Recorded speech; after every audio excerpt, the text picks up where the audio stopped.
walti dhufne baga walii galle baga walti dhufne baga walii galle baga walti dhufne angammadeera jiru ajaa'ibaan guutameera deemsa gabaabaa amta kuma yaanne yaada guguddaa gooftaan nasaage onne baay'inaan jennaan yaada dhidhiqqaa keessa gaara guguddaa gubbaa tolba ijjiisa oobjukki guddaa kanaaf duruma deema gaara guguddaa gubbaa tolba ijjiisa.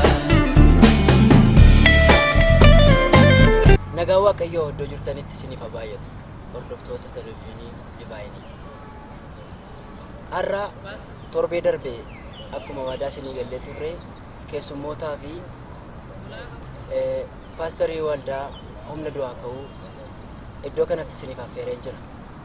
Waldaan humna du'aa ka'uu eessarraa kaatee har'a sadarkaa maalirra jirti kan jedhu keessummoota keenyaaf akkasuma tajaajiltoota waldichaa wajjin haasaa garaagaraa goona. Nu wajjin tutee bifamaan isiniif hawwa. Waldaa kana yeroo jalqabdanii akkamitti magaalaa Finfinnee keessatti afaan Oromootiin tajaajiluunis tajaajilamuunis cimaa akka ture hundi keenya iyyuu ni beekna. Kanaaf akkaataan jalqabbii waldaa keessanii maal fakkaata ture? Waaqayyoof galanna ta'u egaan hordoftoota Divine TV'tiif gaaffii namoota tokko na gaafataa turan yaada maaliif as baatee naasoftu jedhanii namoonni na gaafataa turaniiru. Kanaaf waldaan kun naannoo magaalaa Finfinneetti jalqabuun isaa dhiyeenyadha baay'een turre 2005 kan inni jalqabe jechuudha. 2005 ji'a afuraffaa keessadha. Kana keessatti immoo Waaqayyo nu gargaaree hojii guddaa hojjetaa jirra. Yeruma jalqabne magaalaa Finfinneedha naannoo Saaris amma Tulluu Ejersaa jedhamee beekamu yookaan naannoo Oromiyaa kondominiyeemiitti argamna. Yeroo jalqabnu kana baay'ee nama dhiba akkaataan jalqabbii isaa. Mul'ati kun kan inni gara koo dhufe bara 1991. Bara 1991 Waaqayyo mul'ata kana naaf kennee isa booda irratti kadhataa dhufe. Waaqayyo na gargaaree waldaa kana akka dhaabu Waaqayyo natti hime. Yeroo Waaqayyo waldaa kana dhaabuudhaaf natti himu birrii hin qabnu turre. Mul'ata garuu qabna. Kanaaf jecha Waaqayyoon amma sirrii deebiin gaafadhe kadhannaa bultii 40 erga kadhadhee booda Waaqayyo kallattiidhaan iddoo sanatti akka eegalu natti himatu. Kifiliima tokko kireeffanne kifilii tokko manuma namooti jiru mana kireeffama jennaani kifilii tokko dhannee gaafanne meeqannaani birrii 400 jedha. Kennaa birrii 400 jennaani namoota asii warri mana asii jiru manicha haaraadhaa. Isuma kana 400 kireeffannee birrii 400 sana iyyuu qabuun ture. Naan dhaqeetan jalqaba qabdii birrii 50 kenneen 350 immoo isiniif handa baladee man bakka sagantaadha hiriitanii jarri immoo ortodoksii turanii amantaa ortodoksii turanii maaliif barbaaddu jennaan kadhannaadhaaf barbaannanneeni isa booda Waaqayyo nu gargaaree rakkoon qabu gaasanii morminu jedhanii kadhannaa keenya achitti nama lama taanee kadhannaa jalqabne.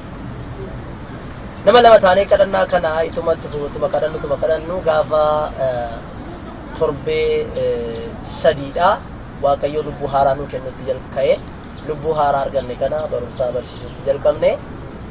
Waaqayyo nu gargaaree ituma akka adeemnu 2006 fulbaana keessa konfiraansii qopheessine. Konfiraansii kana irratti namoota 20 wayii arganne.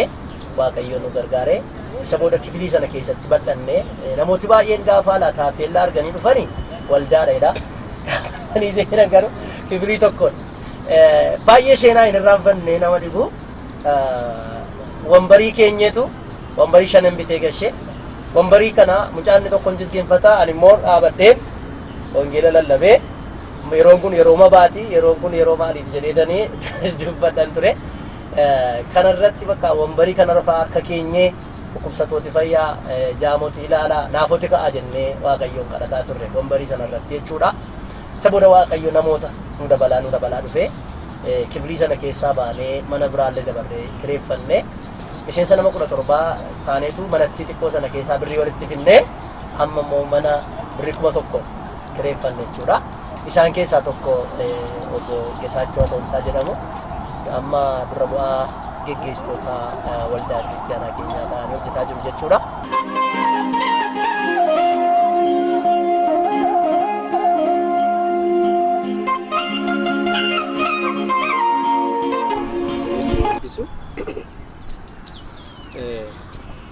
Akkaataa jalqaba keenya waan dubbadhe baay'ee yeroo na gaafata. Akkaataan itti jalqabne baay'ee haalli isaa ulfaataadha. Yeroon sun lafa onaa wayii natti fakkaata yookiis nama baraa keessa dhaabatee jiru wayii natti fakkaata. Gaafan taa'ee yaadu. Akka carraa Haannaa irraa ba'ee waldaa Maanuweel Kattaa Buraayyuutti waaqeffadha. Akka carraa ta'ee guyyaa tokko paasterii kana wajjin mucaa hin beeku wajjin deemu wal barree waldaa akkasii jiranaan jedhanii 2006 ji'a onkoloolessaa gaafa 7 jechuudha deemaan jira. Isaan booda sanbata ganamadha kottu waldaan keenya akkasinaan jedhanii gaafa naqu inni waldaa miti mana kadhannaa iyyuu hin fakkaatu.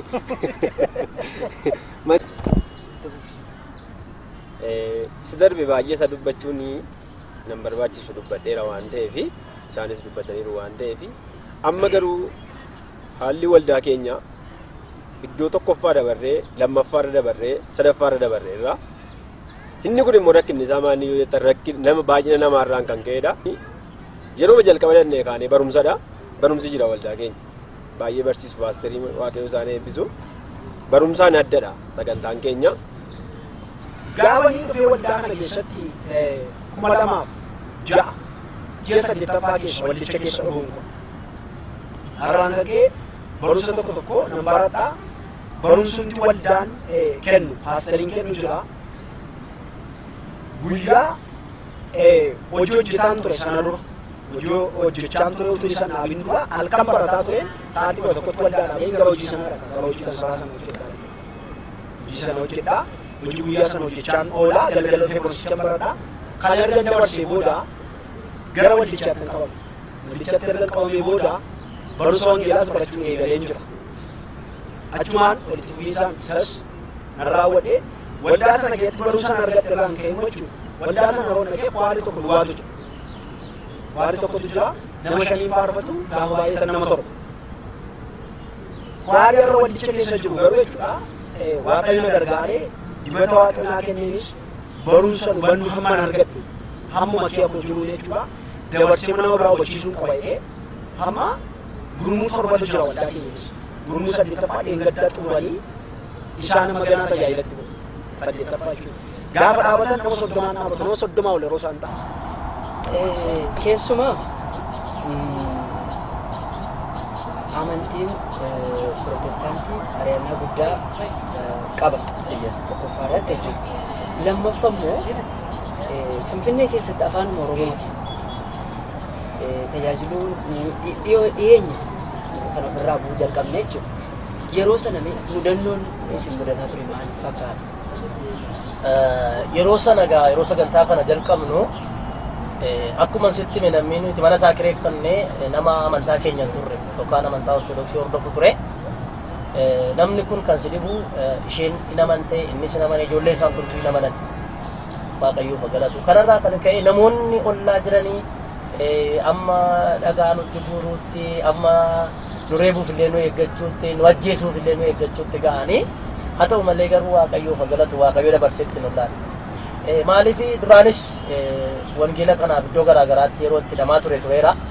Naannoo Jimmaatti, Abgaarootti, Baalee, Gobbatti hidhamaa tureera. Yeroo wangeela kan lallabu maqaan waaqayyoo eebbifamu garuu maaliif lallabdeedha malee rakkoo biraa goonee miti achiis hin baane ammas waaqayyoof galatu sababa yeroo dheeraa rakkoon nurra turee fi waaqayyo garuu dabarsee nu laanne lolli nurratti baay'atu iyyuu harki waaqayyoo nu wajjin ture maqaan waaqayyoo eebbifamu garuu dhiibbaan baay'ee tureera. Dhiibbaan ture maa inni afaanuma kanaan maaliif waaqeffattu isin siyaasa geggeessitu isin maal geggeessitu walitti qabamtanii waan biraa geggeessitu jedhanii nu jeeqaa turani. Waaqayyoof haa galatu. Nu garuu dursinee ayyama baafnee sagantaa kanatti jalqabne jechuudha. Mana isa duraan keessa turtan nan beekaa. Yeroo mana sadarkaa keessa turtan waldanaa jechuudha. Iddoochi baay'ee dhiphaa ture. Namni immoo gar malee baay'ata. Sana keessatti harcaatiin miseensaas hin mudateera. Namni gara dudduubaa deebi'eera chaalenjii baqate. Egaan mana nuti irra keessaan sharaadha. Manni inni tuli dabarree kireeffanne birrikuma tokkooni. Sharaadha. Sharaa isaayyuu immoo dhufanii hin diigu. Deebifnee immoo ijaarraa hin diigu. Ituma akkas jedhu Waaqayyo nu gargaaree yeroo tokko nan yaadadhaa 2008 ganna keessa baay'ee bakka dhoqqee ture. Baay'ee dhoqqeedha. Bokkaama keessa dhaabanne Waaqayyo waaqeffanna. Bokkaama keessa dhaabanne Waaqayyo waaqeffanna. Isaan kaan kun waldaan ta'u jedhanii nu dhiisanii kan deeman jiru. Isaan kaan immoo bakka kun calluma jedhaniiti malee kun waldaa waan taatu miti. Kun waanuma bakka calluma jedhanii mayyanidha waan ta'eef jedhanii nu dhiisanii namooti deeman jiru. Haa ta'u iyyuu malee garuu ijoollonni muraasi immoo Waaqayyoon olii wajjin kadhataa turre barumsas barsiisaa ture. Isaanii wajjin hafnee Waaqayyo hojii guddaa hojjetaa jira jechuudha. Yeroo baay'ee namoota isinitti deddeebi'anii tajaajilaan isin gargaaraa turan keessaa tokko Toonis Kennaraa baay'ee. Faarfata Iyyoob yaadataa yeroo baay'ee isinitti deddeebi'ee isin wajjin tajaajilaa ture. Kanaaf amma Iyyoob jijjiirama argeera jedhee yaada waldaa keessan irratti. Mee Iyyoob waldaan isaanii jalqabas hin beektu. Amma sadarkaa gaariirra jiru. Yerootti jalqaba dhattee ilaalte kana garaan kee gaddeef qabdu. Tokkas ta'e waan jedhu. Yeroo sana fiilingiin kee maal ture? Wanti sitti dhaga'ame waldaa kanaaf. Amma immoo sadarkaa isaan irra jiran kana irra ga'uu isaaniitiif mee yaada maal qabu? Gaangoof tolfatu baay'ee namatti tola. Waldaa humna du'aa ka'uu qofaa miti magaalaa Finfinnee keessatti waldaa rakkina keessa darbanii waldaa baay'eetu rakkina keessa darbu waldoota kan hunda isaanii tajaajileera. Keessattuu maqaa baa'ootiin sabii keenya rakkina guddaa arge. Dhiibbaa lama nurra jira. Tokko dhiibbaa amantaa nurra jira. Lammaffaan dhiibbaa afaaniiti.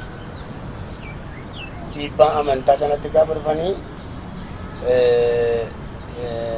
dhiibbaa afaan keenyaan gaafa dhufanii abaawoodhaa jedhanii tokkoma yookaan nuyi maxxananii. Dhiibbaa amantiitiin gaafa nutti dhufan immoo dhagaa nutti darbatu. Kana lamaan isaa gidduu dhaabbannaa jechuudha. Rakkoo akkasiitu jira. Amma darbeera jechi kun fudhataman qabate. Wanti hin darbine hin jiru. Waldaa baay'eetu rakkina keessa darbiti. Waldaan humna du'aa ka'uudhaa naannoo isaan ammarra jiraatanii naannoo Haannaa Maariyaam irra jiru. Leevelii isaan ammarra jiran otoo hin ta'in isaan jalqaba keessa turan isa dhaqee irratti arge yoo noon sitti himu jalqabas gaafan argee ani gaafan naqee achi gidduutti wanti ani argee urgaa miila Yesuus achi gidduu jira. Yesuus dhagaama achi gidduudha. Garaa kona nyaata. Waan gochuuf yoo gochuuf dadhabiyyuu ofii qoonoof kennee jechuudha isaan itti ta'uudha. Amma immoo leevelii isaan ammarra jiran immoo amma kana ammarra jiran immoo baay'ee guddatanii miilaan dhaabatan jechuudha. Abbaa Wangeelaa Gaaddisaa Xalahuun wajjin waanuma akka ji'a lamaa dura isaan tajaajileera dhaqee gaafaan achi waaqeffachiisutti ka'u gaafa achiiti yoo kadhannaan humni gadi bu'u kallattii affaluurraan dhagaan itti roobatu. Ammayyuu ari'annaa galatti.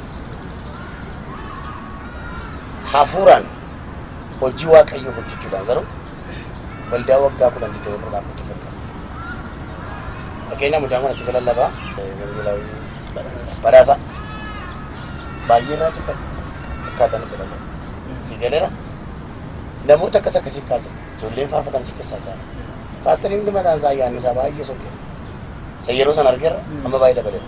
ammayyuu sochii fudhatachi gidduu wanti isaanitti irratti jalqabu wanti baay'ee maalli isaanitti irratti yoonaan jettee waaqayyo utuu isaan gargaareen lafa mataa isaanii argatanii achi mandara sana gidduu ba'anii akka waldaan mijatu utuu ta'ee jedheen maaliif yoo jettee amma meeshaa qabu baandiyuu qabu kwaayilis qabu humnas qabu amma maal ta'e jira iddoo isaan jiran baay'ee naarootti ta'eetu gara sochoon agarra baay'ee namaarraa kakkaasa baay'ee namaarraa kakkaasa amma gaa haa ta'u malee immoo waaqayyo isaan gargaaree seera isaan gargaaree poolisii isaan bukkee dhaabate amma ta'e ayifoo ratas gaggeessanii bilisummaa guddaadhaan waaqeffachaa jiru jechuudha.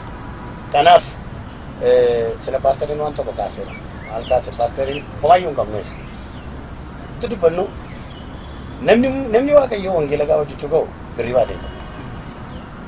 Fakkeenyaaf Nehemiyaan gaafa ka'e mul'atuma wayii tokkotti dhufee keessaatti cobee sun immoo mangaagaasaa kana uqqise.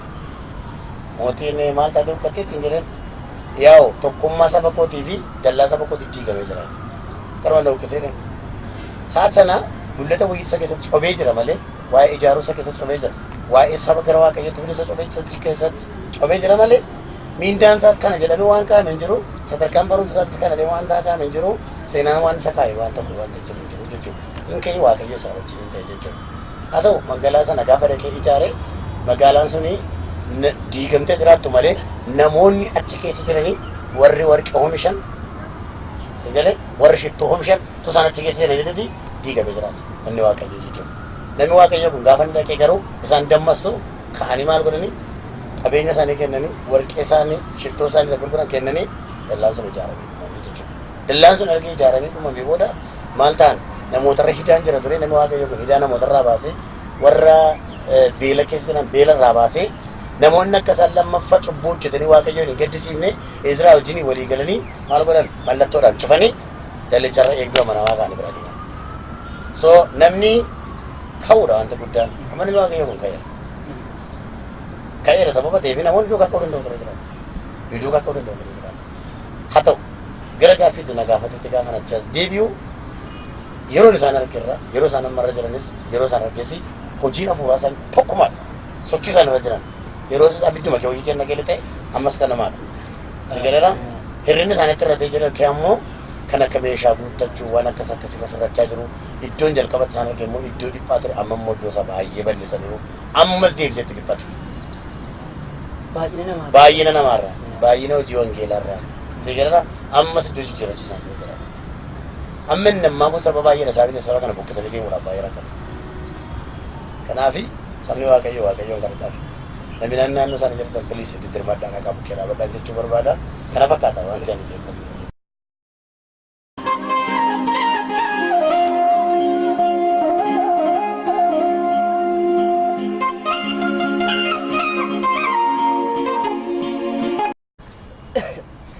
Wangeelaa badhaasaanii jalqabumarraa jalqabee waldaa kana wajjin yeroo geelaattee tajaajila akka jirtu nan beekaa hundumti keenya hin beekne. Maal fakkaata? Abdii kutattee beektaa? Tole egaa gooftaan inni nu gargaare galateeffamu jecha chaalenjii baay'eetu jira adeemsa adeemamu keessatti. Umuriin irra tureef wantan keessa darbee waliin madaalu. Tajaajilee raawwadhee yookaan dubbadhee raawwadhee yeroo ofitti deebi'ee yeroo ofii koftaa'ee boonqa. Waldaa kana keessatti baay'ee fedhiinaan qaba. Murtii keessa koo jiruuni waa hojjechuu nan jaalladha. Ammumarraa hinaaffaa kee koo jiru hinaaffaa wangeelaa qabu baay'ee olaanaa humna koon ol ta'a. Innaa kanarraan kan ka'e paasterii kana deeggaree nan hojjedhaa gaafanni hin jirre nan tajaajila dargaggoon isaan bira jiru. Dhuguma dargaggoonni nu bira jiru. Yeroo baay'ee hin dhufu hatuufaa dhufanii yeroo waaqayyoo waa'ee seenaa isaaniitti dubbatu dhufanii waa'ee annaa dhiisanii gara amantiitti kan deebi'an namni lubbuu baay'ee jiru. Mana dhugaatiidha yaa'anii ijoolleen dhufanii har'a madartii irra dhaabbatee lallaban namoota baay'ee jiru. Namoota hedduutu jira. Otoo haasa'an carraan isaan argamatee haasaan isaaniif kenname namoota baay'eetu jira. kana keessa nama dhibba nyaataa kan turan safararra dhufanii waldaatti harka kennanii irra tajaajiltoota ta'anii waaqayyotti hojii hojjechaa kan namoota baay'ee. Kanarraa kan ka'e dargaggoon sin bira jira maal hojjettu sin amma jedhanii gara kifila katamaa waajjira poolisiis deemanii nuyyatu kana godhanidhu sana godhanidhu waa biraa tokko hin ture. Kan hundumaa keessa dabarree as geenye yoonni jiru yoonni jira ta'e mataa baay'ee. Amma kanatti sadarkaa kanarraa darbinee dhufu. Yeroo baay'ee akka iddoo jijjiiraa deemtaniin namatu garmalee isinitti baay'ata. Kun immoo ergamuma keenyatu akkas ta'uu qaba. Isa kanaaf waaqayyoon galateeffama. Garuu kanaaf akka keessanitti maal yaadaa jirtu waa'ee bakkaa kana? Waaqayyoof galanna ta'u nuti irra guddaa wanti nuti hojjetaa turre lubbuu irratti hojjetaa turre dhaloonni gara sagalee waaqayyootti akka isaan dhufan akkasumas immoo namoonni gara sagalee waaqayyootti dhufan kun immoo baay'een isaanii rakkina garaa garaa keessa jiru. Yaa akkuma beekamu kan irratti bal'inaan hojjetaa turre hanga ammaatti jechuudha. Kallattii garaa garaatiin hojii waaqayyoo hojjetaa turre. Egaa waaqayyo gaafa mul'ata sii kennu mul'ati waaqayyo sii kennu daanga'aa miti. Yoo abbaan daangeesse malee bal'aadha mul'ati waaqayyo nuuf kennu. Maqaan waaqayyoo eebbifamu. Akkuma mul'ati isaa bal'aa ta'e immoo hojii hojjettu baay'ee bal'aadha. Yeroo kana namoonni dabalamaa deemu. Baay'ee kan nama dhibu ji'a keessatti yoo xiqqate ji'a keessatti nama 40 hanga nama 70 gooftaa fudhata. Ji'a keessatti jechuudha. Nama 40 hanga nama 70tti gooftaa fudhatan kuni biyyoota garaa garaarraa kan dhufan jiru, safararraa kan dhufan jiru. Ammas namoonni gara gooftaa dhufaa jiru.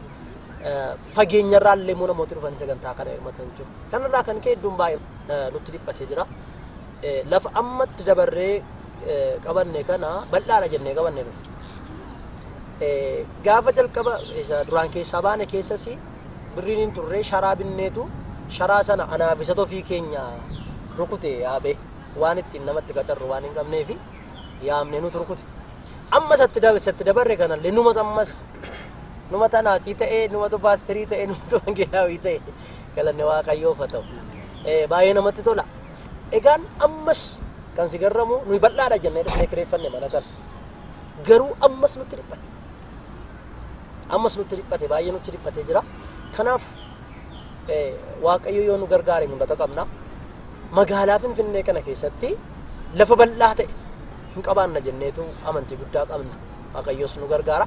Kanaaf namoonni baay'een karaa sagantaa televezyiinii keenyaas dhufanii miilla isaaniitiin Dambilolloorraa, Mandiirraa, Najjoorraa, Jimma Dirasiirraa, Dabuub keessaa, Walaayittaa Sooddoorraa, Baaleerraa kan dhufan jiru, Arsiirraa kan dhufan jiru, Shaashamanneerraa kan dhufan, Asii Modhiyoorraa, Amboo, Walisoorraa, Sulultaarraa, Gabree Gurraachaarraa dhufanii namoonni baay'een hiikamaa turan. Maqaan waaqayyoo eebbifamu.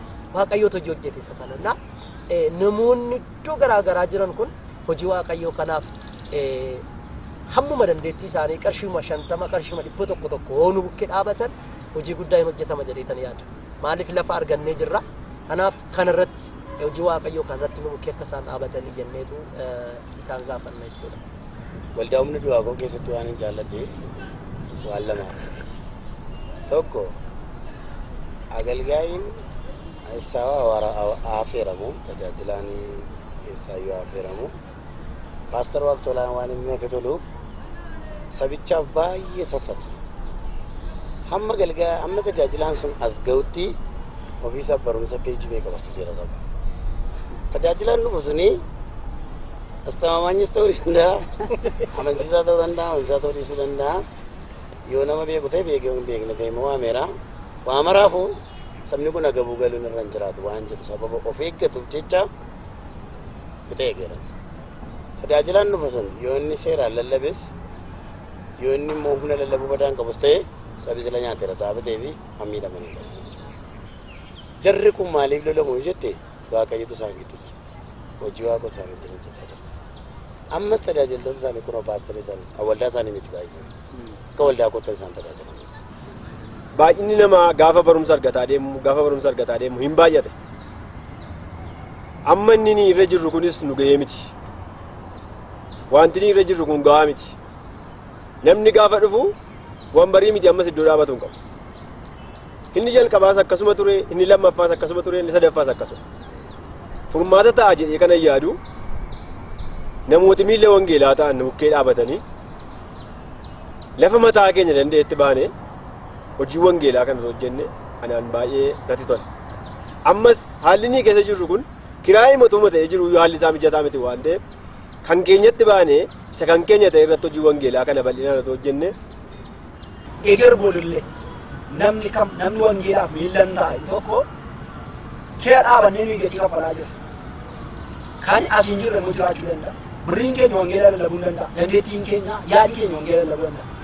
Wangeela lallabuun birrii kennuu duwwaa yookaan dhaabatee dubbachuu duwwaa miti. Yaada kennuu illee bakka lallabuudhaaf wal jabeessuudhaaf hin gargaara.